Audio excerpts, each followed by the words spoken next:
Hi there, welcome to the channel. The received wisdom is that pensions are a very good thing and that we should all start one as soon as possible and let the professionals do their thing so that we can enjoy a great retirement income. In this video, I'll share with you my latest pension statement and find out this isn't always the case. I'm Anthony, and as always, we're talking money.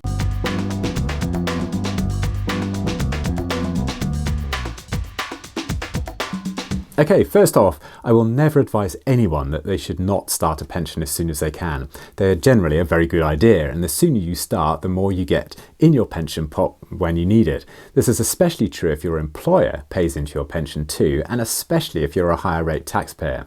And also, I may add, if you're young, start saving early. It reaps benefits later on. My circumstances were a little different, however. I've always worked for myself, with companies or businesses that I've set up. My income has come from these businesses over the years, and income has taken the form of either salary, dividends, or investments. Now, back 25 years ago, when we started our first business, we were lucky enough to have made a profit after the first year, and I was persuaded to do the very grown-up thing and start a pension. Put some of those profits into a pension that would reduce company tax and benefit us in our retirement. Sounded like a very grown-up, sensible thing to do, so I paid in £5,500 in a pension for myself and the same amount for my wife.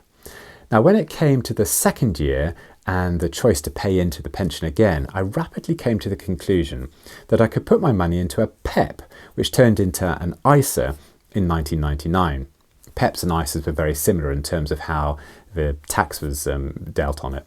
I would have the benefits of a tax-free income when I retired, and I figured that the tax-free income in later life outweighed the tax benefits of the money paid into a pension. It really is a bit of a toss-up though.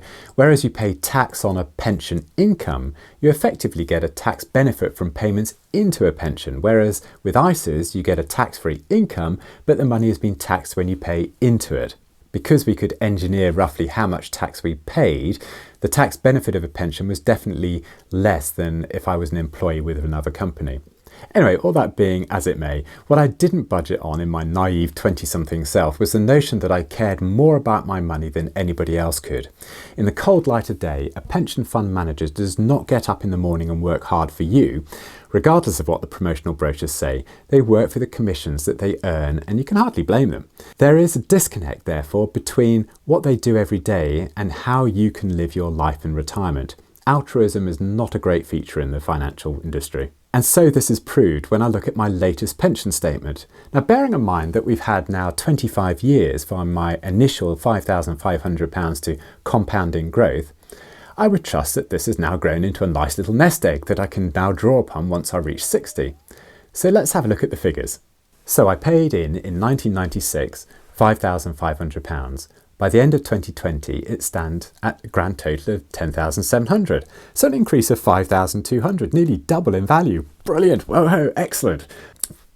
But wait a minute, money was worth more back in 1996, wasn't it? If we have a look at the Bank of England website, they have an inflation calculator. So I can put in £5,500 in 1996, and we can see how much we need in 2020 to have the same purchasing power. And look, we actually get a grand total of £10,500. So wait a minute, what they're essentially telling me is that if I put my money away for 25 years, unable to touch it, these professionals just keep pace with inflation. Well, there's words for that. I would have thought that a professional fund manager whose job it was to invest professionally would do a much better job than just beating inflation. Okay, well, at least it hasn't lost money. I'm guessing they just put my money into an index tracker. After all, that's probably what I would have done if I'd been doing it myself then. So let's have a look at what would have happened if I'd done that. The FTSE 100 in 1996 was 4,110, and in 2020 it was 6,500, a gain of 56%. But we have to add dividends, don't we, into that? Yeah, of course we do. That have been paid during that time too. The total return over this 25-year period, we can see, is 380%, which incidentally was very close to the worst performing 25-year period since the FTSE was started in 1984. So 5,500 times 380% gives me 20,900. Oh dear. So basically what they're telling me is that as a professional pension outfit, they do half as well as an index tracker. There are very few words to describe this situation, none of them particularly good. My pension managers have basically lost me £10,000 over 25 years. I guess they're hanging their heads in shame and thinking to themselves that because they have done a pretty lousy job in looking after my pension, they will forego their commissions and write an apology to me. I haven't had it yet, but I guess it must be in the post somewhere. And if you believe that, you'll believe anything. This is one of the main reasons why I took it upon myself to learn about investing and manage my money myself. Over the next videos, I'll discuss my portfolios and how I invest for my pension. In the meantime, although I'm pretty sore about how others handle my money for my pension, I must stress that pensions are generally a very good idea, especially if you are a high rate taxpayer and you're relatively young, have employer contributions and are not very good or disciplined at saving money. If you answer yes to any of these, then stick to your pension provider, but at the same time check their performance, and if like mine they suck at it, then change your pension provider if you can. I'm definitely not a financial provider, just sharing my experiences. Put in the comments below what your experiences are and what your thoughts are on the matter. I look forward to hearing your stories. Anyway, this is just a quick video on my pension experience and what got me into investing for my future. I'm Anthony, and as always, we're talking money. I'll catch you in the next video, but until then, bye for now.